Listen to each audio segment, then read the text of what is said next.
ചോറ്റാനിക്കരയിലെ അതിജീവിത മരണത്തിന് കീഴടങ്ങിയിരിക്കുന്നു എന്നുള്ളതാണ്. രക്ഷപ്പെടുത്താൻ കഴിഞ്ഞില്ല.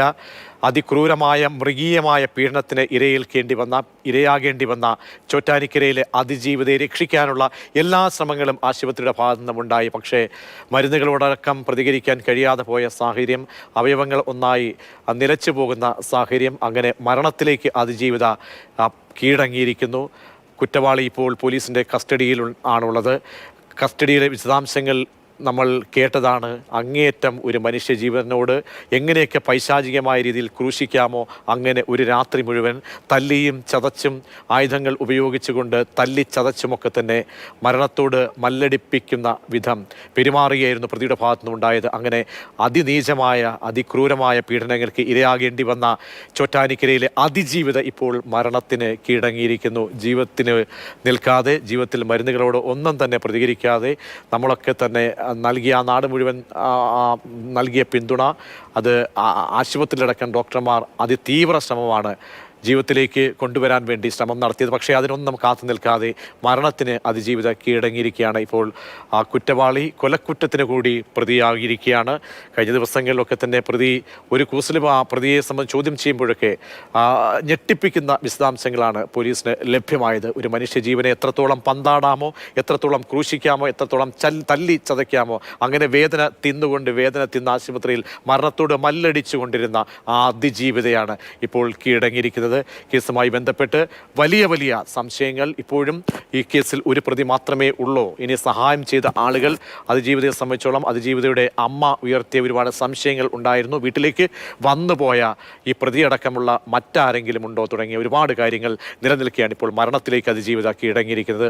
പ്രദീപ് ജോസഫ് ചേരുന്നു വിശദാംശങ്ങൾ നൽകാൻ. പ്രദീപ്, അപ്പോൾ മരുന്നിനോടൊന്നും പ്രതികരിക്കാൻ കഴിഞ്ഞില്ല, ചികിത്സ നൽകാൻ അത് ലഭ്യമായതിൽ അതൊരു പോസിറ്റീവായിട്ട് മാറിയതുമില്ല. ഇപ്പോൾ മരണത്തിന് കീഴടങ്ങിയിരിക്കുന്നു. ആശുപത്രിയിൽ നിന്നുള്ള അറിയിപ്പ് എന്താണ്?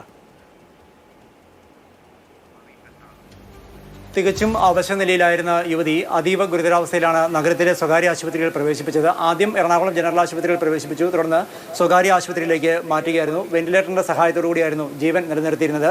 അല്പസമയം മുൻപാണ് അവരുടെ അന്ത്യം ഉണ്ടായത്. 20 വയസ്സ് പൂർത്തിയായി വരുന്നതേയുള്ളൂ ഈ യുവതിക്ക്. കേസുമായി ബന്ധപ്പെട്ട് തലയോലപ്പറമ്പ് സ്വദേശിയായ അനൂപ് എന്ന 25 വയസ്സുകാരനെ പോലീസ് അറസ്റ്റ് ചെയ്തിരുന്നു. ഇയാളെ ഇപ്പോൾ റിമാൻഡ് ചെയ്തിരിക്കുകയാണ്. അതേസമയം പലപ്പോഴും അനൂപ് പെൺകുട്ടിയെ മർദ്ദിക്കാറുണ്ടായിരുന്നു എന്നാണ് പെൺകുട്ടിയുടെ അമ്മ പോലീസിന് മൊഴി നൽകിയിരിക്കുന്നത്. മാധ്യമങ്ങളോട് പറഞ്ഞതും ഇത് തന്നെയാണ്. ഇരുവരും സുഹൃത്തുക്കളായിരുന്നു. ഇൻസ്റ്റഗ്രാം വഴിയാണ് ഏതാണ്ട് 1 വർഷം മുൻപ് അനൂപ് പെൺകുട്ടിയെ പരിചയപ്പെട്ടത്. അതിനുശേഷം പലപ്പോഴും അനൂപ് പെൺകുട്ടിയുടെ വീട്ടിൽ വരാറുണ്ടായിരുന്നു. ഇത്തരത്തിൽ വീട്ടിൽ വന്നു പോകുന്നതിൽ നാട്ടുകാർക്ക് എതിർപ്പുണ്ടായിരുന്നു. അവർ ഇക്കാര്യം ചൂണ്ടിക്കാട്ടി പോലീസിൽ പരാതി നൽകുകയും ചെയ്തിരുന്നു. പക്ഷേ കാര്യമായ നടപടികൾ ഒന്നും ഉണ്ടായില്ല.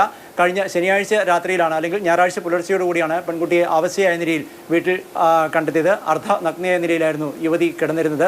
CCTV ദൃശ്യങ്ങൾ പരിശോധിച്ചാണ് അന്ന് അനൂപ് വീട്ടിലെത്തിയിരുന്നു എന്നുള്ള വിവരം പോലീസും നാട്ടുകാരുമൊക്കെ മനസ്സിലാക്കിയത്. അങ്ങനെ പോലീസ് അനൂപിനെ പിടികൂടുകയായിരുന്നു. അല്പസമയം മുൻപാണ് ഈ 20-കാരിയുടെ അന്ത്യം ഉണ്ടായത്. പെൺകുട്ടി ചോറ്റാനിക്കരയ്ക്ക് അടുത്തുള്ള ഒരു വീട്ടിലാണ് താമസിച്ചിരുന്നത്. അമ്മ പലപ്പോഴും വീട്ടിൽ ഉണ്ടായിരുന്നില്ല. അമ്മയും മകളും തമ്മിൽ ഇടയ്ക്കൊക്കെ ചില അസ്വാരസ്യങ്ങൾ ഉണ്ടാകുമായിരുന്നു എന്ന് പറയപ്പെടുന്നു. അതുകൊണ്ട് തന്നെ മറ്റൊരു ക്വാർട്ടേഴ്സിലായിരുന്നു അമ്മ താമസിച്ചിരുന്നത്. ഇൻസ്റ്റഗ്രാം വഴി പരിചയപ്പെട്ട യുവാവാണ് തലയോലപ്പറമ്പ് സ്വദേശിയായ അനൂപ്.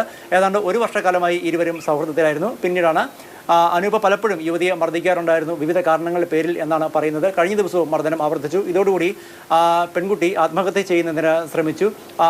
പെൺകുട്ടി മരിച്ചു എന്ന് കരുതി അനൂപ കഴിഞ്ഞ ദിവസം വീട്ടിൽ നിന്ന് പോവുകയായിരുന്നു എന്നാണ് പോലീസ് നൽകുന്ന വിവരം. ഇതിന് പിന്നാലെയാണ് പെൺകുട്ടിയുടെ ഒരു അകന്ന ബന്ധു അതുവഴി എത്തുകയും അവശനിലയിൽ കിടക്കുന്ന ഇവരെ കാണുകയും ചെയ്തത്. തുടർന്നാണ് നാട്ടുകാരുടെ സഹായത്തോടു കൂടി ആശുപത്രിയിൽ എത്തിച്ചത്.